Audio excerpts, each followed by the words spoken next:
Contractors and agencies alike have long had standards for identity management when people log on to systems. Well, now the National Institute of Standards and Technology proposes to tighten the requirements for identity proofing and related procedures. We get analysis now from attorney Sean Griffin, a partner at Robinson & Cole. Mr. Griffin, good to have you with us. Good to be here. Thank you for having me. So you have looked carefully at the NIST proposed guidelines, really. I'm not sure they're going to be mandatory. Is this rulemaking or just guideline updating?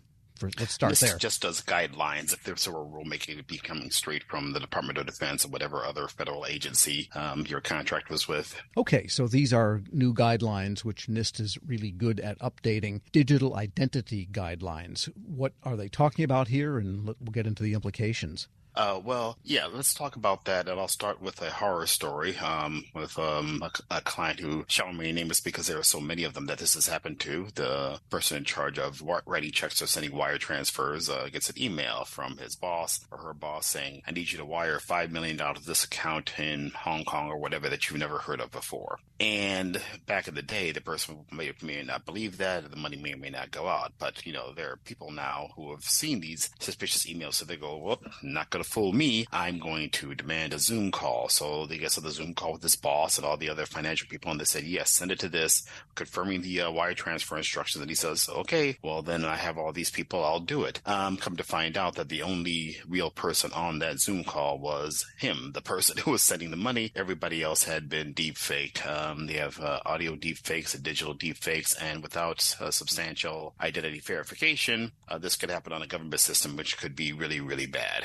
Wow, that is really multi-layered attack, you might say. Yes, they've really gotten a lot more sophisticated, and the tools have gotten a lot stronger, more widely available. So the NIST, I can see why they step into action. Right. It's a good thing those people aren't in the pager business. All right. So now these new guidelines, updates FIPS publication, special publication 201-3 specifically, standards for personal identity verification. What are they introducing here? They're introducing a few things, which I'll talk about in broad categories. One is expanded identity proofing modules. They offer a new taxonomy and structure for proving who you say you are. And that will depend on what kind of communication you're doing, whether it's video conferencing. If you're on site, it'll be different there, which makes sense if you think about it. The second one is continuous evaluation and monitoring. NIST dipped its toe into these waters before. They had a December 2022 initial public draft. They're talking about continuous improvement, but they have beefed up those requirements as well. Then they have more fraud detection and mitigation requirements. The draft guidelines add programmatic fraud requirements for credential service providers and government agencies. And organizations have to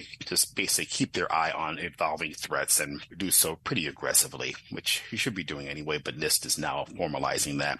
They've added syncable authenticators and digital wallets. Yeah, what's that one all about? And so what we've had before is syncable authentication is if you dial into a lot of systems, they force you to put in a PIN number, like if you have Microsoft Authenticator, Google Authenticator. And so they beefed up those requirements to make those a little more sophisticated. And it does allow contractors to manage their digital certificates and credentials and present them securely to different federal systems. So that's actually kind of a boon to contractors. They also have risk-based authentication mechanisms. And that all that means is that you have more rigorous requirements if the risk is higher, less if it's lower.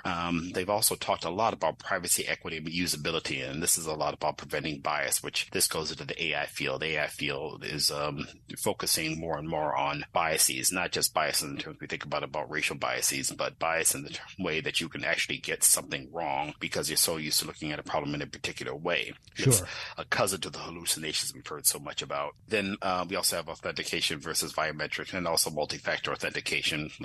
Again, I talked about the SQL authentication and talks about that as well. We're speaking with attorney Sean Griffin. He's a partner at Robinson & Cole. Yeah, so it's a long list of things which I think are fairly prevalent in the corporate world already. I know, like Microsoft Authenticator, it's just a 2-digit number, but it ensures that the device is really in your hand and so forth, and it goes with facial and blah, blah, blah. There's a lot in here, too, in the draft guidelines about artificial intelligence, not just the bias in it, but about its use in identity systems and machine learning. And that seems to be one of the fresh ground areas.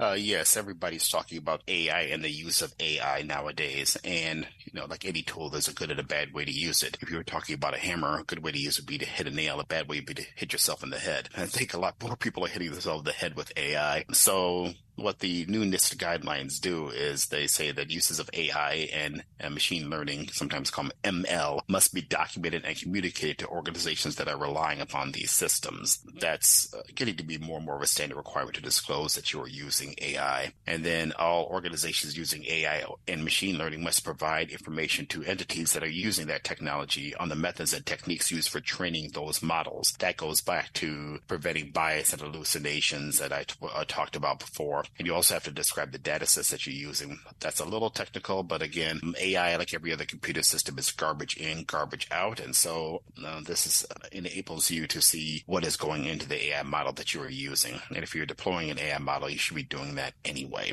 And then organizations using AI and ML systems must implement the NIST AI risk management framework. That's a bit broader, that talks about general risk management to reduce bias in artificial intelligence.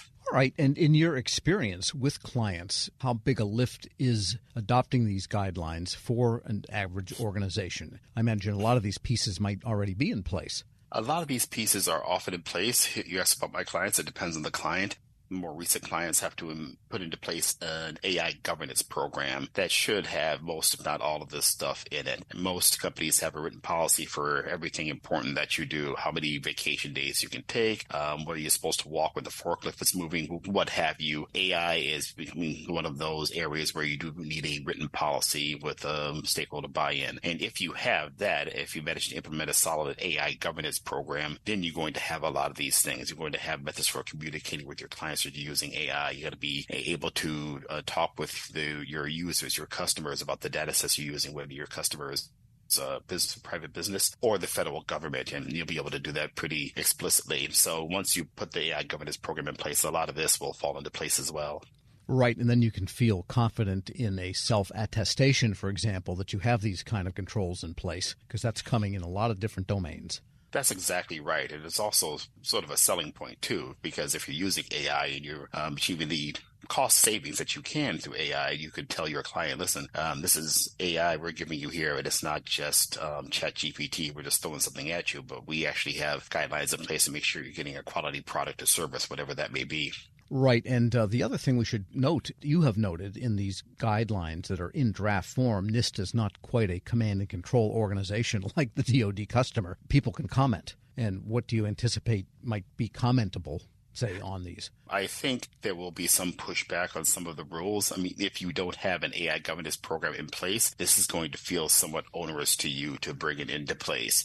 Personally, I think that if you're going to use AI, you should know how to use it. You wouldn't just allow your employee to take the company car without some guidelines as to what they could do, even if the guidelines were just please don't crash my car. And AI is going to be the same way. You want to be able to have those guidelines in place and move forward from there. There are going to be questions as to how this relates to CMMC 2.0, the cybersecurity mature model certification that DoD is pushing out, which will have more of the force of law, at least contract law, and harmonizing that as well. And there'll be a few people who have ideas in terms of making it more strict. A lot of people are much more skeptical of AI than other businesses are, and so you'll probably have some people on that end. But I think that'll be the three main categories you see, the biggest one being, hey, could you ratchet this back a little bit? And then a bunch of questions. All right. Well, those comments are open until October 7th. Attorney Sean Griffin is a partner at Robinson & Cole. Thanks so much for joining me.